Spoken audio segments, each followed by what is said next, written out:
This divisive ideology fuels societal polarization, leading to heightened assertions from minority communities. Such politics directly contradicts the inclusive legacy of India's nationalist movement. Instances of brutality against individuals based on lifestyle, eating habits, or identity, the branding of minorities as terrorists, and the silencing of dissenting voices through intimidation or brute force are alarming. Hero worshipping in politics is rampant, across all parties. Dr. B.R. Ambedkar explicitly warned that while devotion in religion is harmless, hero worshipping in politics inevitably leads to dictatorship and the destruction of democracy. Challenges to India's federal structure. One nation, one election, proposal. This initiative, if implemented, threatens to diminish state autonomy by potentially truncating state assembly terms to align with Lok Sabha elections. Critics argue it curtails the rights of state electorates and risks reducing states to mere administrative extensions of the central executive. Misuse of central agencies. Central investigative bodies like the CBI and Enforcement Directorate are increasingly being weaponized to influence politics in states ruled by opposition parties. Threats to institutional independence. The independence of critical institutions such as the Election Commission of India and the Directorate of Enforcement faces severe challenges, hindering their ability to function impartially. Manipulating governors' powers. The office of the governor, constitutionally meant to act on the advice of elected state governments, Article 163, and serve as a bridge between the union and the state, has become a tool for political obstruction. Governors are now often perceived as political agents of the center, delaying or blocking governance in opposition-ruled states. In states like Kerala, Tamil Nadu, and Punjab, governors have unnecessarily withheld assent to bills passed by state legislatures for months, effectively nullifying the democratic will of the people. The Supreme Court has sternly criticized this practice, emphasizing that governors are not elected representatives. Interference extends to the higher education sector, where governors, as chancellors of state universities, have stalled or cancelled critical appointments of vice-chancellors and recruitment processes, paralyzing academic institutions and centralizing power in education. This transforms the governor's office into a political veto, rather than a constitutional safeguard. It is crucial to remember that federalism is an integral part of the basic structure of the Constitution, as affirmed by the Supreme Court in the 1994 S.R. Bommai case. Conclusion. India's freedom struggle aimed to build a union of free individuals bound by constitutional ideals. This legacy demands protection from threats to state autonomy, misuse of constitutional offices, and erosion of secularism, ensuring a vibrant republic for future generations. 1.10 Figure of speech, on the Prime Minister's Independence Day Address. GS Paper 2, Government Policies and Interventions for the Development of Various Sectors. Context. Prime Minister Narendra Modi's 12th consecutive Independence Day address from the Red Fort not only highlighted national security and self-reliance but also laid stress on a communally colored demographic threat to the country. 16. Key economic reforms announced in Independence Day Address. Next Generation GST Reforms, New Changes in Goods and Services Tax, GST, by Diwali 2025. This reform aims to reduce the existing multiple tax slabs, 5%, 12%, 18%, 28%, designed to boost consumption and stimulate business activity. Pradhan Mantri Viksit Bharat Rojgar Yojana. With an outlay of 1 lakh rupees crore, this scheme aims to support creation of over 3.5 crore jobs in 2 years. The scheme will provide incentive of up to 15,000 rupees in 2 installments to newly employed youth and up to 3,000 per month per new employee to employers for creation of new job opportunities. Reform Task Force for Economic Growth. An expert task force will be established to provide recommendations on achieving an economic growth target of $10 trillion by 2047. Semiconductor chip production. India will launch, Made in India, semiconductor chips by the end of 2025. 6 companies have received approval for this initiative, with 4 plants expected to be operational before the year end. Space program. India is actively progressing in its space ambitions, with plans to build its own space station and launch the Gaganyaan mission soon. National Critical Mineral Mission. This mission involves a nationwide program to locate and extract critical minerals like lithium from over 1,200 identified sites. The objective is to reduce India's reliance on foreign sources. Nuclear power target. An ambitious target has been set to increase nuclear power generation tenfold by 2047. This aims to provide clean and pollution-free electricity, with plans to expand the current fleet of 10 nuclear reactors. High-powered demography mission. A new mission will be launched to address concerns about demographic changes in border areas, which are attributed to a deliberate conspiracy and infiltration of undocumented migrants. While framed as a measure to protect local demographics, particularly those of tribal communities, this initiative also suggests an effort to address differing population growth rates among communities. Indus Water Treaty. The Prime Minister asserted that the 1960 Indus Water Treaty with Pakistan was unfair to Indian farmers, as it disproportionately allocates water to Pakistan despite the rivers originating in India. He stated that the treaty would be revised to ensure Indian farmers receive more water. Mission Sudarshan Chakra. By 2035, India will deploy Mission Sudarshan Chakra, a fully indigenous defense system. This system will be designed not only to neutralize enemy attacks but also to retaliate effectively. Other initiatives highlighted in the speech. Operation Sindoor. The Prime Minister lauded the armed forces for Operation Sindoor, which showcased the effectiveness of India's defense capabilities and indigenous weaponry, particularly the S-400 missile defense system. Zero tolerance for terrorism. A firm stance of zero tolerance toward terrorism and cross-border attacks was reiterated, along with a warning to adversaries, particularly Pakistan. Successes against Maoist insurgency. The address also acknowledged the recent successes in the combat against the Maoist insurgency. 17. Conclusion. The Prime Minister's address thus laid out a comprehensive blueprint for India's future, balancing ambitious economic and technological goals with strong commitments to national security and strategic autonomy. 1.11 Why the amendment bill to remove ministers detained on graft charges has great scope for misuse. GS Paper 2, Indian Constitution, Historical Underpinnings, Evolution, Features and Basic Structure. Context. The Constitution, 130th Amendment, Bill, 2025, which says that any minister who has been in jail for 30 days for a serious offense will lose his post, was sent to a joint committee. The bill will amend Article 75 of the Constitution, which primarily deals with the appointment and responsibilities of the Council of Ministers, including the Prime Minister. About Joint Parliamentary Committee, JPC. JPC is set up by Parliament for a special purpose, such as for the detailed scrutiny of a subject or bill. It has members from both houses, and is dissolved after its term ends or its task has been completed. The mandate of a JPC depends on the motion constituting it. While its recommendations have a persuasive value, they are not binding on the government.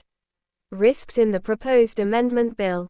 Overbroad scope of offenses. The bill applies to detention under any law with punishment of 5 years or more. This covers over 2,000 offenses, from grave crimes, organized crime, drug trafficking, to relatively minor infractions, obstructing a public officer, certain IT Act provisions. Poor drafting creates risk of misuse, e.g., a minister who once faced a protest-related case could be disqualified for a minor offense. Reversal of presumption of innocence. A hallmark of our legal system is that an accused is innocent until proven guilty. However, the provision rests on the fact of detention rather than conviction. Removal from constitutional office based on detention alone not only carries a significant political cost but also risks misuse of investigative agencies. The amendment also overlooks two key realities. First, that criminal trials in India often take years to conclude, even for elected officials, and second, that it has become harder to get bail under many recently toughened laws.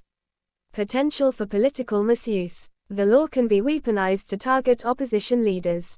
A chief minister could be arrested by central agencies before elections, forced to resign due to custody, crippling their party's campaign. The bill allows a person to return to office after release. But the damage, loss of power, reputation, and political momentum, would already be done. Constituent Assembly's vision. When KT Shah proposed barring ministers convicted of offences involving bribery, corruption or moral turpitude, B.R. Ambedkar acknowledged the good intentions but cautioned that the Constitution should not attempt to micromanage such qualifications. Instead, he argued, the good sense of the Prime Minister, legislature and people ought to be relied upon. 18. The present proposal marks a departure from that choice. Ambedkar warned against rigid rules, as they could be circumvented or misused, and the democracy requires us to take on impossible tasks. Ensuring the purity of public life is one of them. Alternatives to ensure accountability: special courts for politicians' criminal cases, fast-track serious cases involving ministers. Establish special courts with day-to-day hearings for impartial and timely trials. This ensures accountability without reversing fundamental rights or democratic safeguards. Strengthens the justice system instead of creating a tool for political vendetta. Conclusion: the bill's intent of accountability is laudable, but its design risks undermining democracy. The solution lies in strengthening judicial processes, not in shortcut disqualifications that compromise fairness, justice, and the spirit of the Constitution. 1.12 The fact is the ECI is a commission in crisis. GS Paper 2. Constitutional Bodies. Context: the Election Commission of India, ECI, once a beacon of electoral integrity, now faces a profound crisis of confidence and a significant loss of public trust and a severe credibility deficit. The illustrious past versus current reality of ECI. India's first Chief Election Commissioner, Sukumar Sen, exemplifies the ECI's foundational principles. He was a man of action, not words, credited with orchestrating the first general elections in 1950 amidst widespread illiteracy, poverty, and limited communication infrastructure. Sen meticulously registered over 17 crore voters and introduced the political party symbol system to aid an unlettered populace. His steadfast refusal to hold early elections at Prime Minister Nehru's behest, prioritizing clean elections over speed, showcased an unwavering commitment to impartiality and integrity. This legacy of efficiency, trust, and independence stands in stark contrast to the ECI's present predicament. Evidences of the crisis faced by ECI. The Bihar Special Intensive Revision, SIR, controversy. The ECI initiated a special intensive revision, SIR, of electoral rolls in Bihar, which resulted in the deletion of 65 lakh voter names from the draft roll. This massive deletion prompted significant concerns from opposition leaders and led to a Supreme Court of India interim order on August 14, 2025. The Supreme Court, after rebuking the ECI for its initial refusal to provide data, directed it to publish the list of all 65 lakh deleted names. Provide a specific reason for each deletion. Ensure the entire list is searchable by name or elector's photo identification card, EPIC, number. Accept Aadhaar as a valid identification document for aggrieved persons. This judicial intervention exposed the ECI's reluctance to transparency and severely undermined its credibility. Unconvincing public communication. A press conference held by the ECI on August 17, 2025, intended to address public doubts, further damaged its reputation. The Chief Election Commissioner, CEC, offered unconvincing answers and appeared to shift the onus onto political parties.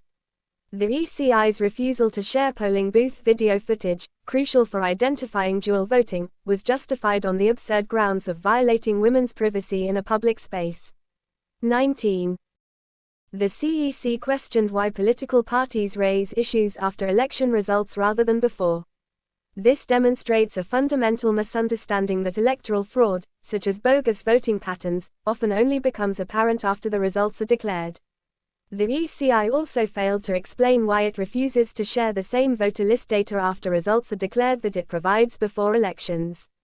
Systematic stonewalling of data requests. The ECI has consistently stonewalled requests for machine-readable digital voter lists, even when legally obligated. The consistent denial of data and reliance on bureaucratic inertia highlights a lack of commitment to transparency. Consequences of ECI actions on democracy. Loss of trust. The ECI has lost the faith of most major political parties, which itself is a damning indictment. It is also losing the trust of the very voters it claims to serve. Compromised legitimacy. In a democracy, elections must not only be fair but also appear fair to maintain trust. When trust in the electoral body erodes, the legitimacy of election results is questioned, and the very foundation of democracy is weakened. Deviation from constitutional mandate. the ECI is expected to act as an independent constitutional body, not as a department of the government. Its current conduct suggests a failure to uphold its constitutional impartiality and accountability. Way forward. Reform the appointment process. The current system allows the government to appoint individuals of its preference to the ECI. A neutral collegium, comprising the Prime Minister, the Leader of the Opposition, and the Chief Justice of India, must be re-established to ensure impartial appointments. Embrace enhanced transparency. The ECI must proactively disclose all relevant data, including Form 17C data and comprehensive voter lists, on its website. Form 17C is a mandatory election document in India that records booth-wise voter turnout and election results. It is part of the Conduct of Election Rules, 1961.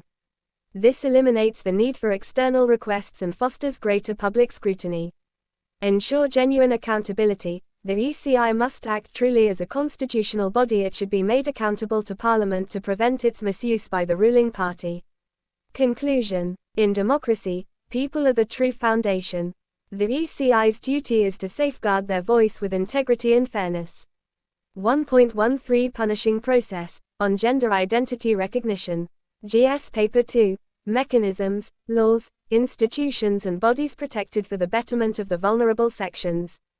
Context. The High Court of Manipur has directed the heads of the state's education apparatuses to issue fresh academic certificates, under a new name and gender, for a female doctor who was born a male. Boboi Lashram underwent a gender reassignment surgery in October 2019 and the subsequent legal process to become Beyonce Lashram, a year after completing her MBBS. 20. This made her the first doctor from the trans community in the northeastern region. Ms. Lashram updated her Aadhaar, voter identity, and permanent account number cards, but struggled to get her name and gender changed in her academic certificates, prompting her to approach the High Court. Understanding key concepts. Sex. This is biologically determined and typically assigned at birth based on physical characteristics, classifying an individual as male, female, or intersex. Gender identity. This refers to an individual's internal feeling and deep-seated sense of being male, female, both, neither, or somewhere else along the gender spectrum, e.g., transgender, non-binary. It is deeply personal and may not align with the sex assigned at birth. This internal feeling forms the core idea of self-determination. Gender expression. This is how individuals present their gender outwardly through clothing, hairstyles, mannerisms, and speech. Sexual orientation. This describes an individual's emotional, romantic, or sexual attraction to others, e.g., heterosexual, homosexual, bisexual. Legal framework to protect the rights of transgender persons.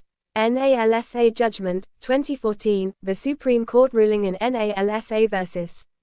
Union of India recognized the right to self-identify gender and ordered the state to treat trans persons as socially and educationally backward classes entitled to welfare measure S.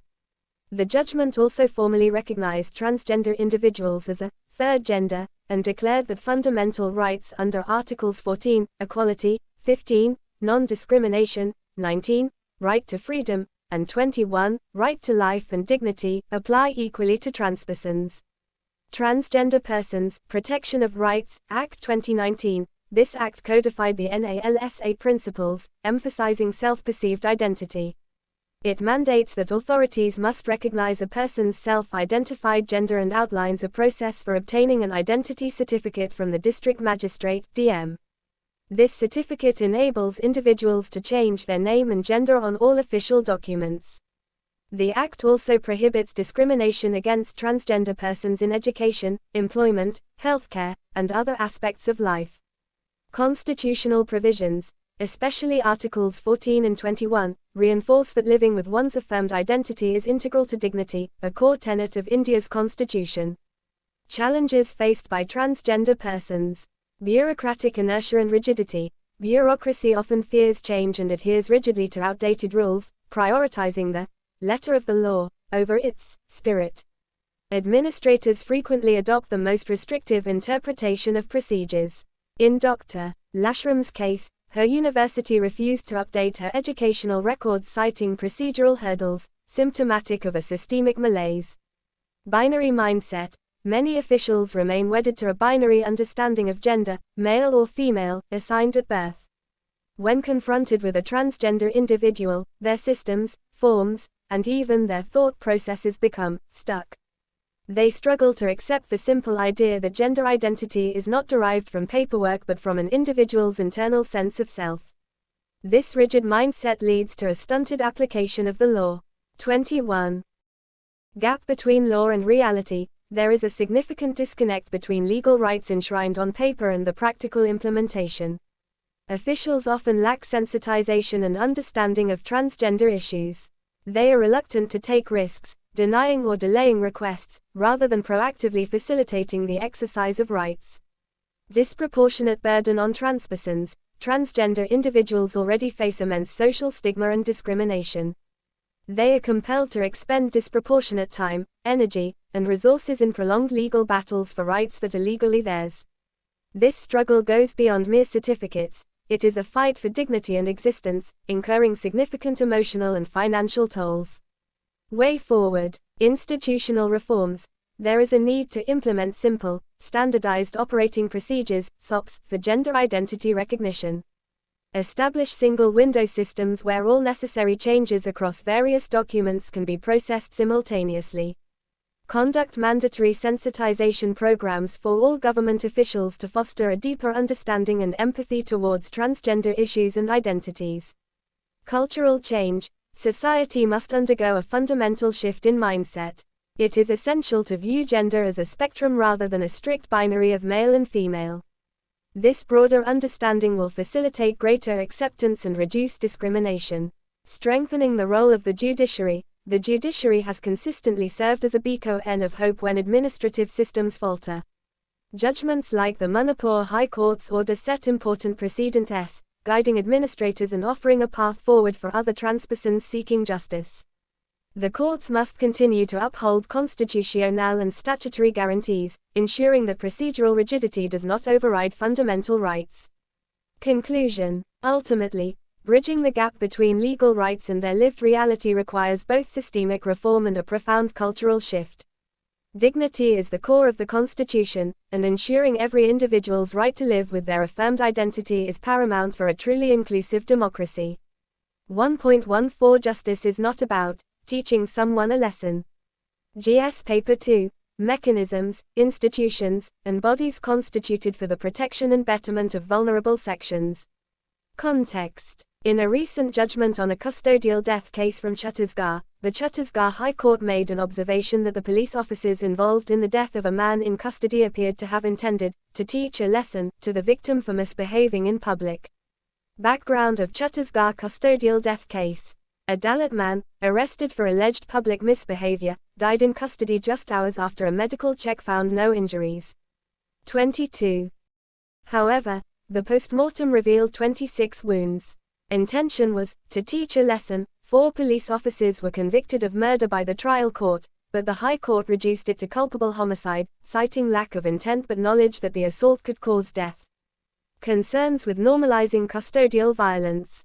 Vigilante logic. The statement, quietly embedded in a detailed legal opinion, is not just an offhand remark. It is the reflection of an institutional mindset that rationalizes state violence not as a constitutional aberration but as a tolerable, even necessary, tool for discipline. Police as enforcers, not judges. The police's role is to enforce the law, not to act as judges or to administer punishment. Delivering lessons is the domain of courts, and even then, strictly within legal boundaries. Violation of fundamental rights. Such actions constitute a direct violation of Article 21, right to life and dignity, and Article 14, equality before law, of the Indian Constitution. No individual has the right to take another's life or dignity except through a procedure established by law. Legitimizing brutality. When a constitutional court accepts teaching a lesson as a partial justification for custodial violence, it normalizes police brutality and reinforces a culture where officers feel emboldened to act as both enforcer and judge. It creates a moral shelter for extra-legal instincts, suggesting that state brutality is regrettable but sometimes understandable, and that some people might even deserve it. Against separation of powers. This mindset directly contravenes the principle of separation of powers, blurring the lines between investigation, judgment, and punishment. The pervasive problem of custodial violence. Alarming statistics. Between 2001 and 2020, there were 1,888 custodial deaths, yet only 26 police personnel were convicted. This highlights a severe lack of accountability. Supreme Court's stance. The Supreme Court has repeatedly emphasized the need for procedural safeguards, transparency, and strict limits on police force. K. Basu vs. State of West Bengal. Landmark guidelines mandate nameplates for all police personnel, informing the family of the arrested person, a medical examination every 48 hours, and the right to meet a lawyer. Prakash Singh case, 2006, recommendations included police reforms like separating law and order functions from investigation and preventing frequent transfers. Failure of implementation. Despite clear judicial guidelines, compliance remains sporadic and enforcement weak, with many guidelines existing only on paper. Worst crime in civilized society. Justice v.R. Krishna Iyer rightly termed custodial violence as one of the worst crimes in civilized society. The ignored caste angle. Structural violence. The trial court acquitted the accused under the Scheduled Castes and Scheduled Tribes Prevention of Atrocities Act, 1989, SC/ST Act, and the High Court did not interfere. This is because courts often demand explicit proof that the violence was caste-motivated, such as casteist slurs during the assault. Blind to lived reality, this narrow interpretation ignores the structural nature of caste-coded enforcement and the inherent power dynamics at play, particularly in rural India. Disproportionate impact. Custodial deaths disproportionately affect Dalits, Adivasis, and the poor. 23. Unless the legal system acknowledges this structural power, justice will continue to be denied to those the SC/ST Act was designed to protect. The judiciary's indispensable role. Shaping legal reasoning and policy. Judicial language shapes legal reasoning and, in turn, policy. When courts rationalize state violence, even subtly, it sends a powerful message that state brutality is sometimes acceptable. Upholding constitutional order, justifying custodial violence, especially for minor offenses like public nuisance, dangerously blurs the line between legitimate law enforcement and authoritarianism. Deterrence must come from legal punishment, not state-sanctioned force. Way forward. Judicial accountability and sensitivity. Judges must strictly avoid language that normalizes state violence. They must not provide moral shelter to extra-legal instincts. Robust application of SC/ST Act. Courts must broaden their interpretation of the SC/ST Act to consider structural violence and power dynamics, rather than demanding only explicit proof of caste-motivated abuse. Enact anti-torture law. India signed the UN Convention Against Torture in 1997 but has not yet ratified it. Enacting a comprehensive domestic anti-torture law is crucial. Implement police reforms. The recommendations of the Prakash Singh judgment must be fully implemented. This includes sensitizing police personnel and insulating them from political interference. Strengthen accountability mechanisms. Independent police complaint authorities must be made more independent and powerful. CCTV cameras should be installed in all police stations, and their footage must be securely maintained. Justice is due process. Justice means due process, not arbitrary punishment or teaching lessons. The police's duty is to ensure security, not to deliver punishment. Conclusion. Building a just society requires acknowledging that when the state itself becomes an oppressor, citizens lose their last refuge. Justice must embody proportionality, dignity, and unwavering adherence to due process, never resorting to violence disguised as correction. 1.15 Supreme Court success in increasing case disposal rate can serve as blueprint. GS Paper 2. Structure, Organizing and Functioning of the Judiciary. Context. The Supreme Court of India has demonstrated a remarkable ability to reduce its case backlog, setting an example for judicial efficiency nationwide. This achievement demonstrates that with strategic reforms, even the most overburdened judicial systems can enhance the disposal rates and uphold the principle of timely justice. Challenge of delayed justice. Supreme Court is a People's Court. It is known as the People's Court due to its expansive jurisdiction and handles both constitutional matters and appeals from ordinary citizens. Backlog of pending cases. the Supreme Court faces a monumental challenge of over 80,000 pending cases, and as a result the delays erode the principle of justice, as justice delayed is justice denied. Consequences of delay: innocent individuals remain incarcerated for years. 24. Elderly litigants pass away before resolution of property disputes. Businesses lose faith in judicial efficiency and reliability.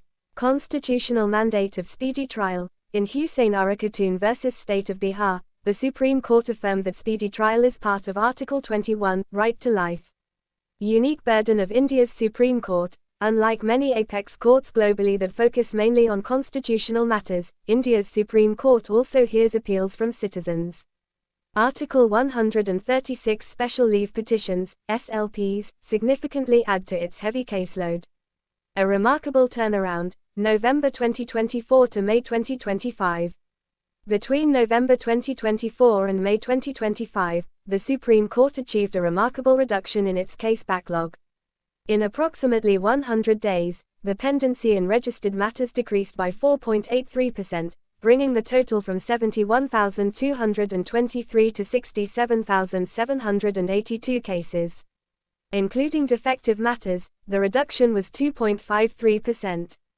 The average clearance rate soared to 341 cases per day, and the case clearance ratio, CCR, reached an unprecedented 106.60%.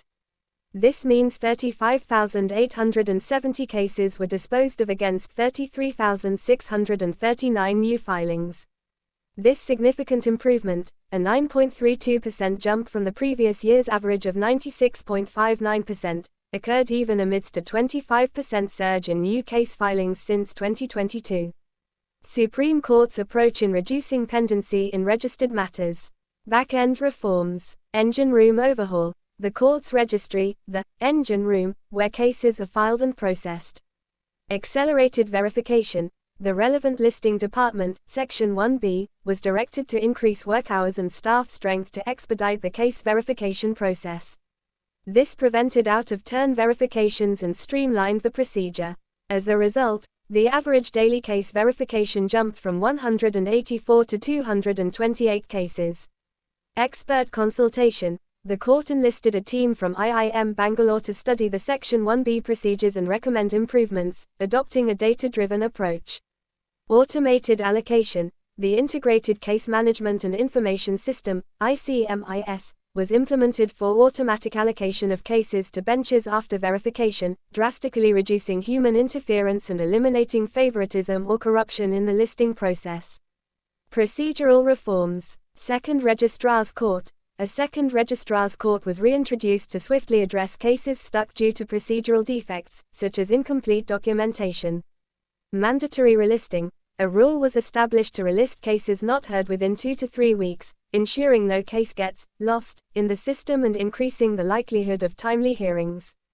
Email for urgent matters. The previous practice of senior advocates making oral mentions for urgent matters, which consumed valuable court time, was replaced with a system of email requests. This saved judicial time and created a level playing field for all litigants. Categorization and identification. The court categorized cases based on their nature. It identified approximately 16,000 cases that had never been listed and a massive backlog of 42,206, miscellaneous after notice, cases, at the admission stage, some pending for over a decade. These were considered low-hanging fruit, ripe for swift resolution. 25. Differentiated case management was introduced. The court dedicated specific days, Tuesdays and Wednesdays, initially 3 days and then 2, solely for hearing these old, miscellaneous cases. Research Wing support. The Supreme Court's Center for Research and Planning, Research Wing, played a crucial role. A dedicated team of 30 members analyzed over 10,000 cases and prepared concise, reasoned case briefs, 1 to 2 pages, for judges, summarizing key points. This enabled benches to dispose of around 10 such old cases in merely 30 to 45 minutes. This process led to the disposal of 1,025 main cases and 427 connected cases in the miscellaneous category. The old, short, and unlisted matters were prioritized for regular hearings, resulting in the disposal of around 500 main cases and 66 connected cases in about 15 regular days, including 376 criminal matters. Case categorization framework. The previous unorganized system was replaced with a robust case categorization framework, dividing filed cases into 48 main categories and 182 subcategories. This allows for easier recognition of patterns, efficient clubbing of similar cases, e.g., all government department-related cases, and targeted disposal. Key takeaways for the broader Indian judiciary include: process-oriented judicial reform, focus not just on filling vacancies but on streamlining procedures and judicial management.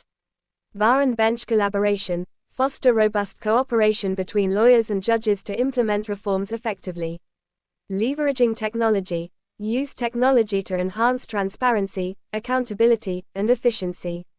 Artificial intelligence, AI, tools like SUPACE are being explored. SUPACE, Supreme Court Portal for Assistance in Courts Efficiency, is an artificial intelligence, AI-based portal in the judicial system aimed at assisting judges with legal research. It is designed to assist judges with legal research by collecting relevant facts and laws and presenting them in an organized manner. SUPACE is not a decision-making tool. Rather, it processes and provides inputs, leaving judicial discretion entirely with the judges. Strong leadership and willpower. Leaders within the legal and judicial sectors must possess the resolve to implement ambitious reforms. The cooperation between bar and bench has been a key milestone in driving reforms. Conclusion. While pendency is a common concern across judicial forums, there is no panacea for it. Judicial forums must assess the situation before them through careful study and use of empirical data to devise appropriate strategies. This is exactly what was done at the Supreme Court. Ultimately, though, it is the willingness of the judges and the bar that makes the critical difference. 1. The 16th of January Vishwas 2.0. GS Paper 2. Government Policies and Interventions for the Development of Various Sectors and the Issues Arising Out of the Design. Context. The Jan Vishwas, Amendment of Provisions, Bill, 2025, introduced in Lok Sabha recently, seeks to amend 16 central acts in order to decriminalize and rationalize certain offenses and penalties. 26. This is the second Jan Vishwas legislation brought in by the government. The first, the Jan Vishwas, Amendment of Provisions, Act, 2023, decriminalized 183 provisions in 42 central acts administered by 19 ministries, departments. The need for Jan Vishwas 2.0. Overcriminalization. India is burdened by an extensive web of laws. A study by the Vidhi Center for Legal Policy revealed that out of 882 central laws, 370 contain criminal provisions, defining 7,305 crimes. Over 75% of these crimes are not core crimes, like theft or murder, but relate to regulatory areas such as shipping, taxation, financial institutions, and business compliance. This leads to an overcriminalization of minor mistakes. Disproportionate punishments. Many laws prescribe unjustifiably harsh punishments for seemingly minor offenses, demonstrating a lack of proportionality between the crime and the penalty. Such laws often stem from colonial-era thinking and an overly paternalistic state, giving excessive discretionary power to authorities. This contradicts the legal principle that the law does not concern itself with trifles, de minimis non curat lex. Burden on businesses. The current legal framework creates significant hurdles for entrepreneurship. Businesses in India must comply with 69,233 compliances, and nearly 37% of these carry imprisonment clauses. This fosters a fear psychosis among entrepreneurs, diverting their use from innovation to compliance and the fear of imprisonment. Strain on the judiciary. The large number of minor offenses with criminal provisions significantly burdens India's already overloaded judicial system. As of August 24, 2024, district courts alone had over 3.6 crore pending criminal cases. Many of these are minor technical matters that clog the courts, preventing them from focusing on serious crimes and delaying justice. Key features of the Jan Vishwas 2.0 bill. Decriminalization of offenses. The bill proposes to amend 355 provisions across the 16 central acts. Out of these, 288 provisions will be decriminalized to foster ease of doing business, and 67 will be amended to facilitate ease of living. This means that for many minor violations, the threat of imprisonment will be removed. Introduction of warning and improvement notices. For 76 specified offenses under 10 acts, the bill introduces the concept of a warning and improvement notice for first-time offenders. For example, in the Legal Metrology Act, if a shopkeeper uses non-standard weights, they will first receive an improvement notice to rectify the issue within a given timeframe, rather than facing immediate punishment. Only upon failure to comply would a penalty be imposed. Removal of imprisonment clauses for minor defaults. The bill explicitly removes imprisonment provisions for minor, technical, or procedural errors. These will be replaced with monetary penalties or fines. For instance, the Electricity Act 2003, which previously stipulated a 3-month jail term for non-compliance with orders, will now impose a fine ranging from 10,000 rupees to 10 lakh rupees. Rationalization of penalties. Fines are being rationalized to make them more effective and relevant to current economic conditions. The bill mandates higher penalties for repeat offenses. 27. Furthermore, to ensure fines remain deterrent over time, the bill introduces an automatic 10% increase in the penalty amount every 3 years. This mechanism accounts for inflation and eliminates the need for frequent legislative amendments to adjust penalty amounts. Amended Acts and Vision. The Jan Vishwas 2.0 bill will amend crucial laws, including the Reserve Bank of India Act, 1934, the Drugs and Cosmetics Act, 1940, the Motor Vehicles Act, 1988, the Electricity Act, 2003, and the Legal Metrology Act, 2009, among others. This initiative aligns with the government's broader vision of minimum government, maximum governance. It signifies a fundamental mindset shift within the government, moving from a role of a strict regulator to a facilitator. The bill reflects a newfound trust in the public, aiming to reform citizens rather than merely punish them. This reform is expected to reduce unnecessary legal hurdles, simplify the regulatory environment, and ultimately promote ease of living and doing business. Current status. The bill has been referred to the Select Committee of the Lok Sabha, which is supposed to submit its report by the first day of the next session. 1.17 The new constitutional bill, the Need for Balancing Act. GS Paper 2, Indian Constitution. Context. Moral integrity in the political class is a paradox that India has continually struggled with. While, on the one hand, the electorate demands moral rectitude in the political class, there has, on the other, been a pervading spectre of criminality prevailing in the political class. The proposed Constitution, 130th Amendment, Bill, 2025 aims to promote cleaner politics, however, it raises significant political and constitutional concerns. The problem of criminalization in politics. In the 2009 Lok Sabha elections, 30% of members of parliament, MPs, faced criminal cases. This figure increased to 34% in 2014. By 2019, 43% of MPs had criminal cases against them. The trend continued in the 2024 elections, with 46% of MPs having declared criminal cases. This means almost half of the MPs face criminal charges.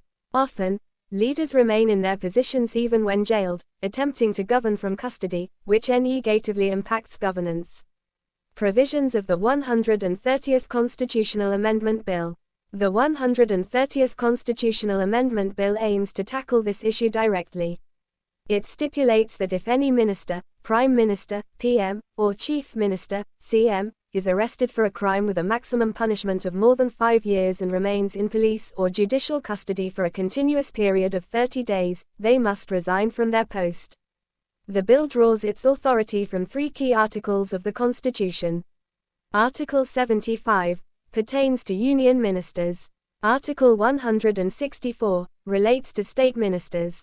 Article 239A applies to ministers in Delhi. While Articles 75, 1, 164, 1, and 239AA, 5, mandate that ministers shall hold office at the pleasure of the President of India or Governor. 28. This pleasure has been judicially interpreted within the bounds of constitutional morality and legal propriety, as in cases such as Shamishar Singh and ANR, versus State of Punjab and Nabam Rebia and etc. versus Deputy Speaker and Ors.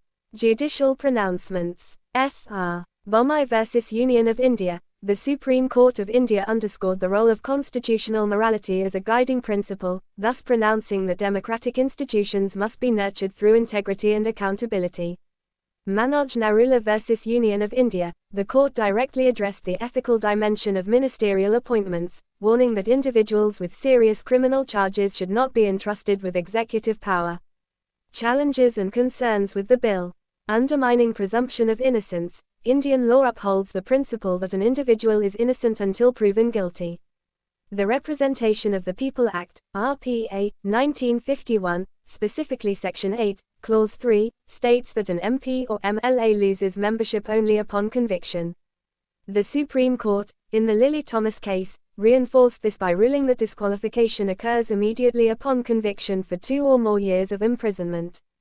The new bill contradicts this by proposing disqualification merely for 30 days of detention, even without conviction. Potential for political misuse. The central government could potentially misuse agencies like the Enforcement Directorate, ED, or the Central Bureau of Investigation, CBI, to detain an opposition CM for 30 days before elections, forcing their resignation and weakening their party's chances. Obtaining bail, especially in cases like those under the Prevention of Money Laundering Act, PMLA, can be difficult. Revolving door phenomenon and instability. The bill could lead to instability. Imagine a CM is arrested and forced to resign after 30 days. If they secure bail just 5 days later, they could potentially return to their position. Such a scenario would create significant instability in the state. Inconsistency in standards for ministers and legislators. The bill mandates resignation of ministers on mere detention, while legislators face disqualification only upon conviction under the Representation of the People Act. Recommendations for improvement. Link disqualification to judicial action. Disqualification should be based on judicial action, such as when charges are framed in court and a judge determines sufficient preliminary evidence, rather than sole lie on an arrest, which can be politically influenced. Suspension of ministers. Instead of forcing resignation, ministers should be suspended from the duties. This would strip them of their powers while in custody without permanently removing them from office until a judicial verdict is reached. Narrowing the scope of offense. The bill broadly applies to crimes with a maximum punishment of 5 years or more.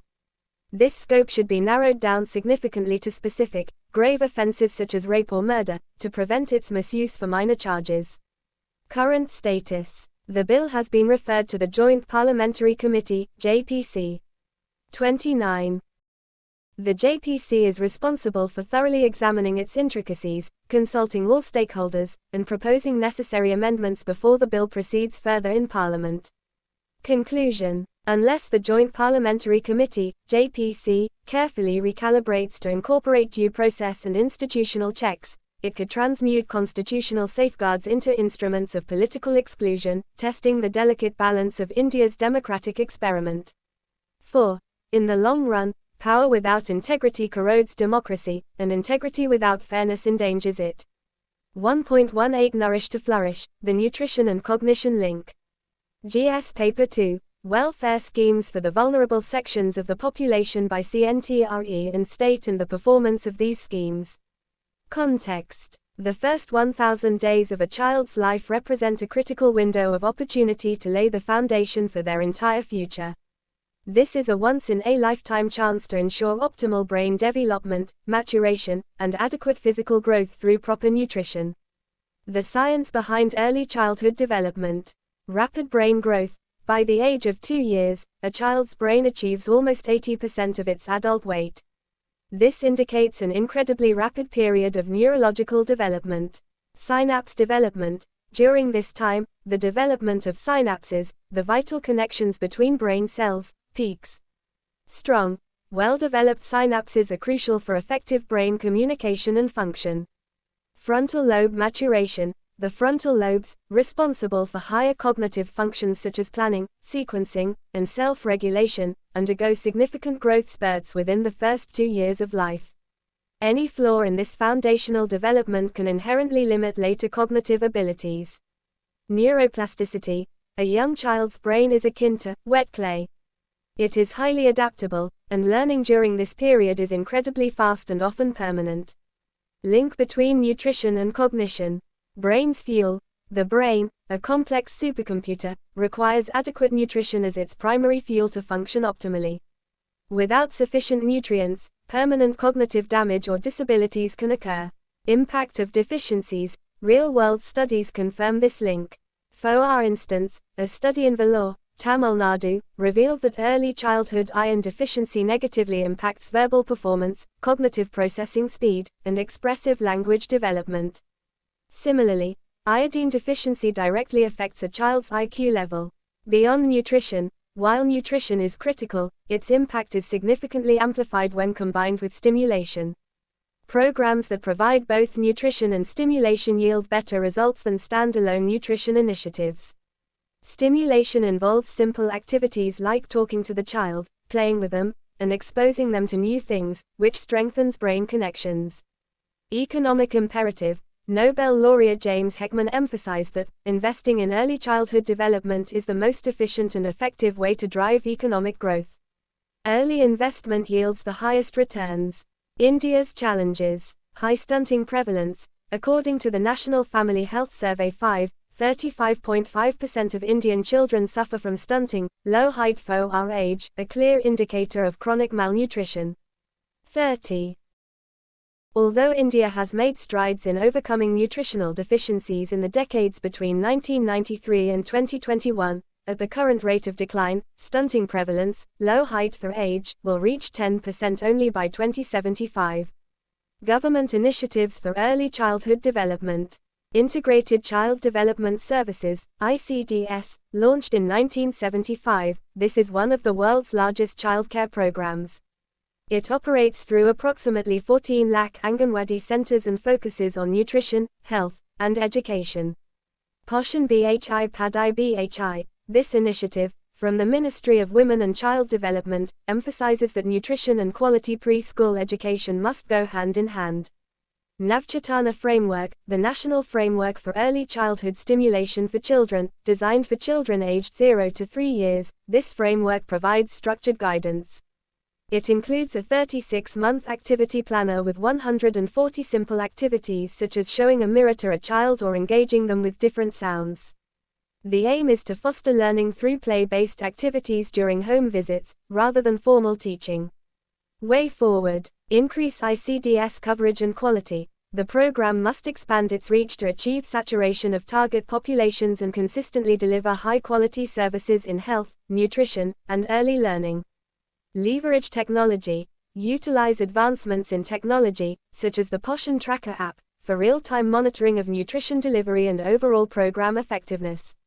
Further development of such applications is essential. Focus on urban areas. ICDS and Anganwadi centers are predominantly located in rural areas. There is a critical need to expand and enhance services in urban centers to address the nutritional and developmental needs of children in cities. Expand creche facilities. To empower more women to join the workforce, the provision of creche facilities must be significantly expanded. This can involve exploring various models, including publicly run, community-run, and public-private partnerships. Robust evaluation and measurement. Continuous evaluation and measurement of children's health, learning, and psychosocial well-being under 6 years are crucial to refine interventions and ensure effectiveness. Conclusion. Investing strategically in early childhood nutrition and stimulation is not merely a health initiative, it is a powerful tool for empowering children and women to achieve their full potential. Securing a strong start for every child is an investment in India's future economic growth and social well-being. 1.19 Before legislation becomes litigation. GS Paper 2. Parliament and state legislatures, structure, functioning, conduct of business, powers and privileges and issues arising out of these. Context. The Indian Constitution rejected absolute parliamentary sovereignty, making laws subordinate to the Constitution. Recently, even the WQF Amendment Act 2025 faced judicial scrutiny within days, reflecting rising tensions between Parliament and the courts. Constitutional democracy and limits of Parliament. No absolute sovereignty. the Constituent Assembly rejected the British model and ensured that Parliament cannot override the Constitution. Judicial review. The power to strike down laws was intended as an exception, not a routine practice. 31. Judicial activism. Courts have increasingly acted as a parallel legislator, partly due to Parliament's weak lawmaking practices. Constitutional courts as parallel legislators. Over time, constitutional courts have become parallel lawmaking bodies, largely because Parliament has failed to draft laws with constitutional precision. Example: the WQF Amendment Act 2025 was challenged in court within days of enactment, and the challengers were MPs themselves. Frequent legal challenges. Increasing judicial scrutiny. In the last decade, courts have become a frequent site of legislative accountability. Pending cases. As per the Union Law Minister, 2022, 35 central legislations and constitutional amendments were under challenge in the Supreme Court since 2016.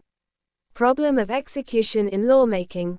Categories of challenges. These include constitutional scrutiny, political theater, and flawed drafting. Issues in drafting. Laws often suffer from vague definitions, incoherent clauses, contradictions with the Constitution, and lack of harmonization with existing laws. Impact. Such flaws undermine economic prosperity, social harmony, and trust between the legislature and the judiciary. System on paper versus practice. Formal process. The Manual of Parliamentary Procedure prescribes policy proposals, stakeholder consultation, law ministry and cabinet approval, and 3 readings in Parliament with possible committee scrutiny and clause-by-clause analysis. Reality. Bills are often rushed, committees bypassed, and debates minimized. Example: Section 18(d) of the Transgender Persons Protection of Rights Act, 2019 prescribes a lighter punishment for sexual abuse of transgender persons compared to women under the Bharatiya Nyaya Sanhita, 2023, leaving it open to constitutional challenge.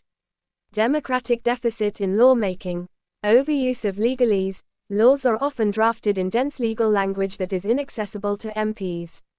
Reduced participation. Legislators tend to toe the party line instead of engaging in substantive debate. Weakening of democracy. When MPs cannot scrutinize or interrogate laws, the democratic process is weakened. Case for a retainer attorney general. Need for constitutional guidance. Parliament requires a non-partisan constitutional expert to vet laws before they become litigation. Role under Article 88. The Attorney General, AG, has the right to participate in parliamentary proceedings, though this is rarely invoked. Benefits. The AG can flag constitutional infirmities during debates and provide MPs with independent expert advice while voting. Way forward. Strengthen parliamentary committees. Make committee scrutiny mandatory for major bills. Enhance drafting capacity. Provide MPs with legal and research support for analyzing implications of laws. Active role of the Attorney General. Invoke Article 88 more frequently for constitutional vetting of bills. Legislative transparency. Ensure adequate notice, open consultations, and plain language drafting. 32. Capacity building. Conduct regular training for legislators in constitutional jurisprudence, judicial precedents, and legislative best practices. Conclusion. Strengthening legislative drafting and instituting a robust constitutional review mechanism during lawmaking can reduce judicial invalidation, safeguard Parliament's authority, and restore balance between the legislature and the judiciary. 1.20 Beyond Debate, on Debate and India's Democracy. GS Paper 2. Parliament and State Legislatures, Structure, Functioning, Conduct of Business, Powers and Privileges and Issues Arising Out of These. Context. Recently, the Union Home Minister, addressing the All India Speakers Conference, flagged frequent disruptions paralyzing Parliament and assemblies. His emphasis that debate must take place in a democracy highlights the distress in representative democracy. Declining parliamentary productivity, repeated disruptions, opposition protests over electoral rolls revision in Bihar caused adjournments. Bills without debate. In a 32-day session with 21 sittings, 15 bills were passed, most with minimal deliberation. Lowest functioning. Lok Sabha worked for 29% of scheduled time, Rajya Sabha for 34%, PRS data. Lost time. 2/3 of House time wasted in adjournments. Collapse of question hour. Executive accountability eroded. Only 8% of starred questions answered orally in Lok Sabha, 5% in Rajya Sabha. 0 answers. On 12 days in Rajya Sabha and 7 days in Lok Sabha, no questions were answered orally. State legislatures in decline. Shrinking sittings. Assemblies met for 20 days on average in 2024, down from 28 in 2017. Disparities. Uttar Pradesh and Madhya Pradesh had 16 days each, Odisha, 42, and Kerala, 38, led in sittings. Same-day passage. Over half of state bills passed on the same day without debate. Institutional weaknesses. Deputy Speaker vacancy. 8 assemblies lack one. Lok Sabha without Deputy Speaker since June 2019. Committees weakened. Once forums for non-partisan deliberation, now vulnerable to political acrimony. Concentration of power. Decision-making centralized in Prime Minister and Chief Ministers, reducing legislative autonomy. Way forward. Government-opposition engagement. Debates must be encouraged through constructive dialogue. Consensus building. Start with election of an opposition leader as Lok Sabha Deputy Speaker. Revive committees. Restore committees as neutral deliberative platforms. Strengthen question hour. Ensure effective executive accountability. Expand sitting days. Institutionalize minimum sittings at both parliament and state level. Conclusion. The erosion of legislative debate weakens democracy and accountability. Reviving it requires constitutional morality, respect for opposition voices, and stronger deliberation to restore trust and institutional balance. 33. 2. International relations. 2.1 Trump's 25% tariff on India is a negative-sum game. There is no easy way out. GS Paper 2. Bilateral, regional, global groupings and agreements involving India or affecting India's interests. Context. Recently, Donald Trump announced a 25% tariff on Indian imports into the United States.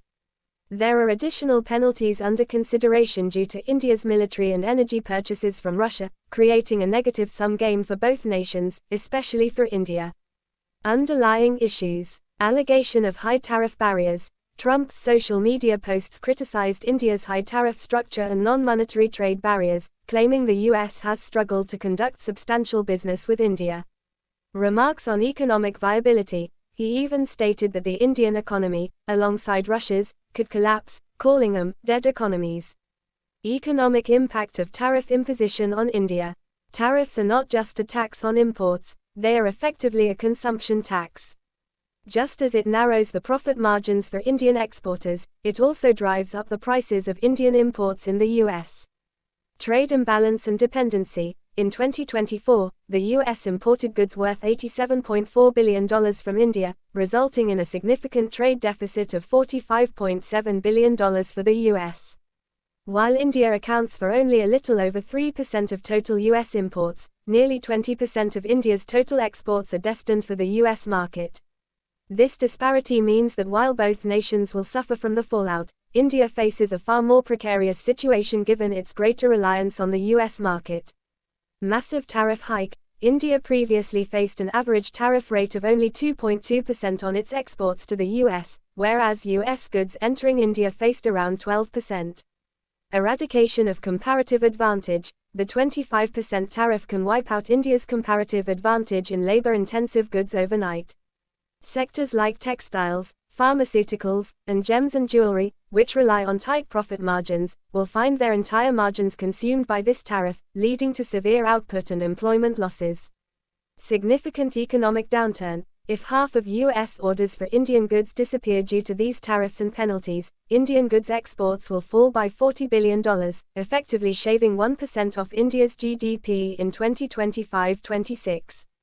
This indirect tariff bill is estimated at $22 billion, equivalent to over 0.5% of India's GDP. Impact on strategic sectors. Smartphones. India recently became the largest exporter of smartphones to the U.S., surpassing China, largely driven by Apple's increased production in India. The Performance-Linked Incentive (PLI) scheme played a crucial role in attracting foreign firms like Apple, boosting production, exports, and employment in the electronics sector. The 25% tariff effectively negates the benefits of India's 1.97 lakh rupees crore PLI budget. There is a threat that Apple might cut back production in India and return to the US. 34. Currency depreciation and inflation. The rupee has already weakened in response to the tariff announcement. While a depreciated rupee typically makes exports cheaper globally, the exchange rate adjustment cannot compensate for a 25% price hike in the US market.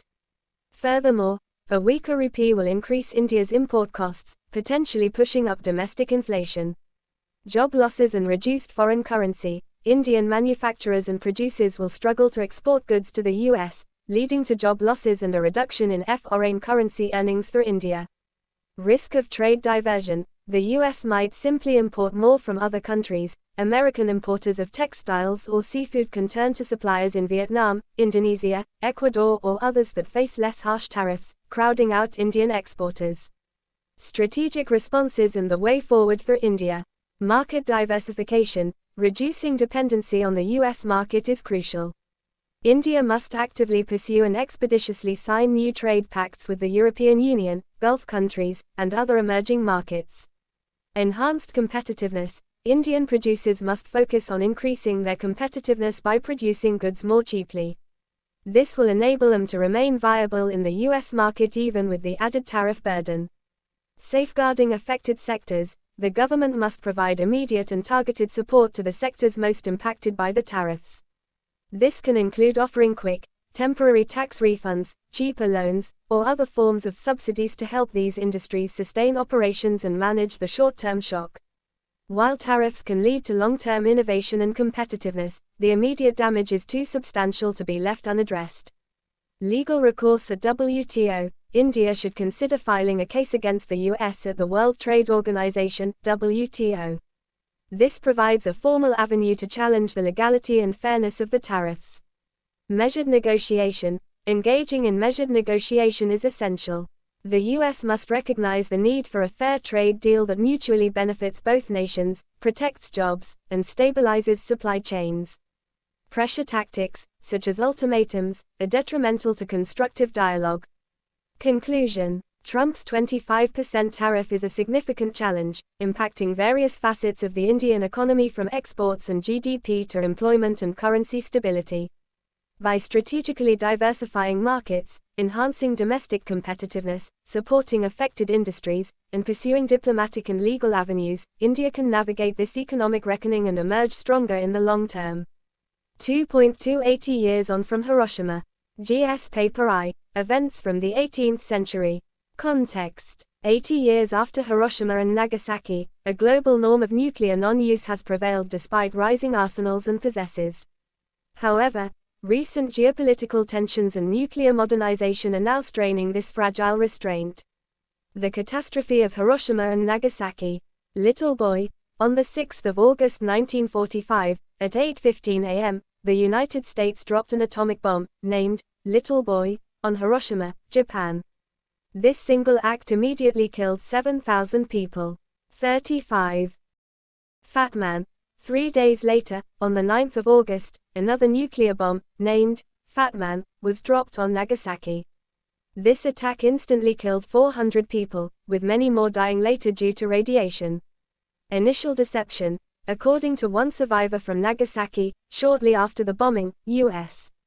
Brig Gen Thomas Farrell announced that all those affected by the attack had died and that there were no continuing effects of the bomb. Relief centers were shut down. By the end of 1945, the death toll from the Hiroshima attack reached 70,000 people, with many succumbing to injuries and nuclear radiation effects in the months following the bombing without understanding what ailed them. The struggle of the Hibakusha. The survivors of the nuclear attacks were named Hibakusha. These individuals were profoundly affected but managed to survive the initial blasts. Their voices, initially suppressed by the U.S. occupation of Japan after World War II, were crucial in revealing the true brutality of nuclear warfare. Castle Bravo Test, 1954. The United States conducted a thermonuclear test named Castle Bravo, in the Pacific. The explosion was twice as powerful as anticipated, causing widespread radioactive fallout. The Japanese fishing boat, Lucky Dragon, located 86 miles away, was exposed to the fallout. All crew members suffered acute radiation sickness, highlighting the long-term human impact of nuclear weapons. Global awakening to radiation sickness. The Lucky Dragon incident forced global acknowledgement that nuclear weapons cause not just instant deaths, but slow and painful radiation-related suffering. This shifted the discourse around nuclear weapons from strategic utility to humanitarian consequences. Emergence of Hibakusha advocacy, Nihon Hidankyo.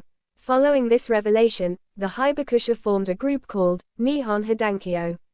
Members of this group traveled globally, sharing their personal experiences of the nuclear attacks. Their efforts built a powerful moral case against nuclear weapons worldwide. Their significant contributions were recognized when Nihon Hidankyo received the Nobel Peace Prize in 2024 for their work. Nuclear non-use. Since 1945, no further nuclear attacks have occurred. This absence can be attributed to two main factors. The moral case developed by groups like Nihon Hidankyo, which stigmatized the use of nuclear weapons. The theory of deterrence, where the acquisition of nuclear weapons by more nations, like the USSR, created a fear of mutually assured destruction, preventing any single power from initiating a nuclear war. Modern nuclear landscape and challenges. Sophisticated weapons. Despite a reduction in the total number of nuclear weapons since the Cold War, today's weapons are more dangerous and sophisticated. Development of tactical nukes. These are smaller, highly precise nuclear weapons designed to target specific locations without causing widespread urban destruction, making their potential usability a serious worry. This contrasts sharply with larger thermonuclear weapons, which can destroy multiple cities simultaneously. 36.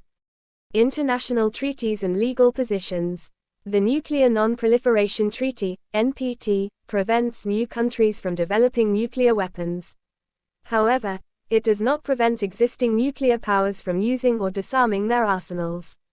The NPT's exhortation to nuclear states to work towards total nuclear disarmament, in good faith, puts the weapons in a separate category. The Comprehensive Nuclear Test Ban Treaty, CTBT, prohibits nuclear experiments but does not ban the use of nuclear weapons. The Treaty on the Prohibition of Nuclear Weapons, TPNW, established in 2017, prohibits both the use and testing of nuclear weapons. However, no nuclear-armed nation has signed this treaty, limiting its effectiveness.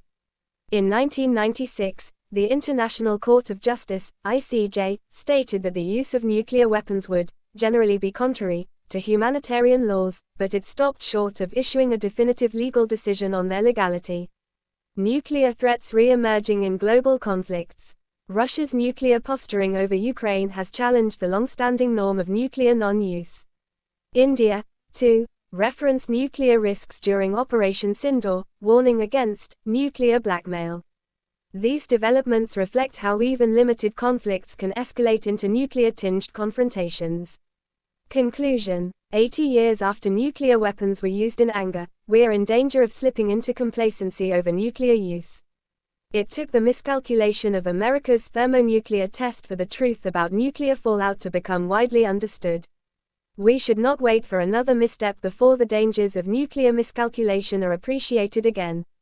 2.3 India's presence amid a broken template of geopolitics. GS Paper 2. Bilateral, regional and global groupings and agreements involving India or affecting India's interests. Context. It is time for India to punch its weight and enhance its global presence at a time when global geopolitics is being reset. But, as of now, it is not moving India's way. Challenges from the United States, US. Shifting narratives. During Operation Sindoor, many of India's strategic partners, including the US, were unwilling to explicitly condemn Pakistan for harboring UN-sanctioned terrorist groups involved in the Pahalgam attack. While India's retaliation against terror camps was decisive, the US President Donald Trump repeatedly claimed he brokered a ceasefire using trade as leverage, weakening India's narrative. This was further compounded by Trump inviting Pakistan's Field Marshal Azam Munir for lunch shortly after Operation Sindoor. Despite this, the US did designate the Resistance Front, TRF, as a foreign terrorist organization and specially designated global terrorist, and the UN Security Council also named TRF for the Pahalgam attack. Economic pressure. The unpredictability of US policies is evident. On the day of the historic NISA satellite launch, a joint India-US collaboration, Trump imposed a 25% tariff on India. He politicized trade issues, threatening India over its purchase of Russian oil, despite the US itself importing Russian uranium, palladium, fertilizers, and chemicals. 37. Trump has also urged US companies to invest only in the US and hire only Americans, directly impacting India's economic interests. Lopsided engagements. The US has engaged in lopsided security and trade agreements with its allies. It permitted its tech giant, Nvidia, to resume sales of H20i chips to China, despite earlier national security concerns, even granting China more time to finalize the deal. Bogged down in conflicts in Ukraine and West Asia, the US has reduced its focus on East Asia, and any broader geopolitical understanding between the US and China in this region would restrict India's strategic space. Eroding trust in South Asia. US posturing in South Asia has been detrimental. The resurgence of US-Pakistan relations is a persistent concern, with the US praising Pakistan's counter-terrorism efforts and contributions to regional stability, showing clear insensitivity to India's security concerns. In Bangladesh, the US acted against Indian interests by supporting forces opposing Sheikh Hasina. Similarly, in Myanmar, US and European support for anti-military government forces is destabilizing India's northeast. These actions have rapidly eroded mutual trust between the US and India, particularly after incidents like Galwan and Pahalgam, where hopes for better coordination on regional security were not met. Challenges from the European Union, EU. Targeting India's energy security. The EU is targeting India's import-led energy security at a time when India is negotiating an India-EU broad-based trade and investment agreement. The EU has sanctioned India's Vardina refinery, where Russian Rosneft has a large stake, knowing full well that stopping Russian oil into India will lead to huge pressure on oil prices. On the other hand, Hungary, Slovakia, Belgium, Spain and others are importing Russian oil, through pipelines and as LNG, by securing exemptions or under existing contracts. Europe receives 51% of Russian LNG exports. Trade barriers. The EU's carbon border tax and various other digital and trade barriers against India persist. India expects that the recently concluded India-UK Comprehensive Economic and Trade Agreement, CETA, will compel the EU to moderate its demands in ongoing trade negotiations. Challenges from China. Isolation attempts. China is actively pursuing initiatives to isolate India. It proposed a trilateral initiative with Pakistan and Bangladesh, though Bangladesh has not yet agreed. China is also assisting Bangladesh in reactivating a Second World War airbase at Lalmonirhat, critically close to India's strategically vital Siliguri corridor. Support for adversaries and border assertions. China provided extensive support to Pakistan during Operation Sindoor. It has also arbitrarily standardized Mandarin names for locations within Arunachal Pradesh, asserting its claims. China aims to control the future of the Dalai Lama's institution, intending his successor to be from China rather than India. Economic coercion and infrastructure projects. Leveraging its massive trade surplus with India, China is pressuring India's crucial supply chains, including rare earth minerals, fertilizers, active pharmaceutical ingredients, tunnel boring machines, and technical personnel, where India remains dependent. A further concern is China's plan to construct its largest dam in Tibet on the Yarlung Zangbo, Brahmaputra, river, near the Indian border. 38. Way forward. India is currently performing a delicate balancing act to counteract an unpredictable US, an unresponsive EU, and an aggressive China. Its approach must evolve beyond traditional frameworks. Rethinking stance on global conflicts. India should seriously rethink its stand to remain on the margins of global conflicts. Its overall approach of not taking a proactive stand on world conflicts may hurt its larger interests and diminish its geopolitical clout as long as it remains on the sidelines. Example: India has been largely silent, if not openly pro-Israel, on the ongoing Israel-Gaza war, an unfolding multi-dimensional human tragedy. India was also largely silent on the recent Israel-Iran conflict and American bombings, despite important relations with both warring parties and huge stakes in the Gulf. It rightly abstained on the UN votes on the Ukraine conflict. Lessons from Operation Sindoor. Operation Sindoor has shown India that if it seeks a greater engagement of its partners with its conflicts and issues, India needs to engage more with their conflicts and issues. International relations often prioritize strategic alliances and group strength over abstract notions of right or wrong. Assertiveness and strategic autonomy. India must become more assertive in global conflicts to safeguard its strategic autonomy. This includes engaging in tough negotiations with the US, but strategically signing deals to build trust in the current environment. Securing an India-US trade deal quickly is crucial to prevent further deterioration of relations and to encourage a US presidential visit for the Quad summit. Embracing multi-alignment. India must not solely depend on the US. It needs to strengthen its position within forums like BRICS, with the 2026 summit in India, the Shanghai Cooperation Organization, SCO, and actively engage with East Asia, acknowledging the missed opportunity of the Regional Comprehensive Economic Partnership, RCEP. Conclusion. The notion that India can simply keep its head down and focus solely on economic growth in a fragmenting world is obsolete.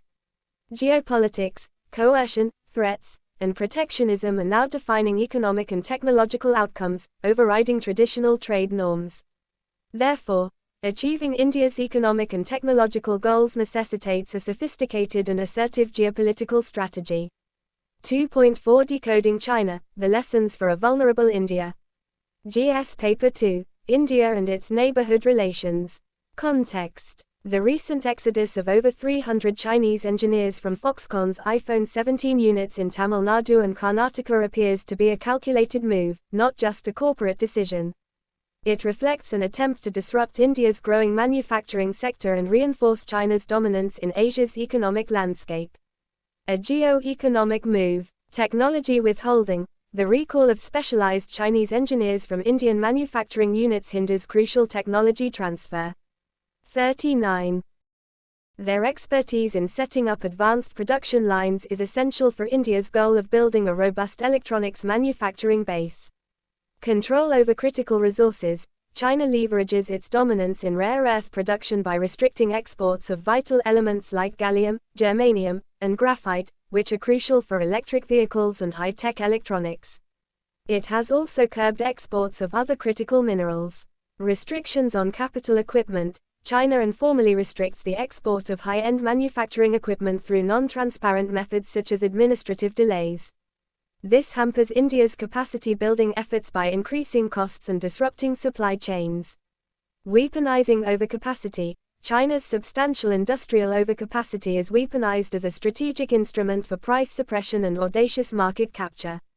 Companies like BYD are producing ultra-cheap electric vehicles, flooding global markets with irresistibly priced goods to stifle nascent competition and solidify China's global market share. These actions collectively aim to limit the transfer of advanced NCED manufacturing technology and know-how, ensuring India remains dependent on Chinese inputs and is prevented from developing a self-reliant, high-value manufacturing base. The reality in China. China's aggressive economic posture is not solely a reflection of geopolitical rivalry, it is an undeniable reflection of profound domestic compulsions. Beijing faces significant internal pressures that drive its relentless pursuit of export revenues. Demographic crisis. China is grappling with an aging and progressively shrinking populace, a direct consequence of its protracted one-child policy. Property market instability. The property crisis has led to a palpable erosion of wealth among its citizens, with many real estate developers failing and property rates crashing. Overcapacity and faltering domestic consumption. A widening structural imbalance between excessive production capacity and weakening domestic consumption compels China to rely heavily on exports to sustain its economy. Interest rate reductions on savings accounts have largely failed to ignite internal demand. Fiscal duress. As social welfare and pension liabilities burgeon, the Chinese government faces mounting fiscal pressure. Any reduction in export revenues would directly impinge upon Beijing's capacity to fund critical domains like domestic security and military expenditure, potentially precipitating social instability. China's vast trade surplus is thus a manifestation of weak internal consumption and persistent industrial overcapacity. Lessons for India. India must internalize these realities and move beyond the rhetoric of being an alternative to China. The onus is on India to address its foundational weaknesses and build genuine strategic autonomy. Recognize fragile alliances. The imposition of 50% tariffs by the US on Indian products, even while China receives a 90-day exemption, clearly demonstrates that all international alignments carry fragilities.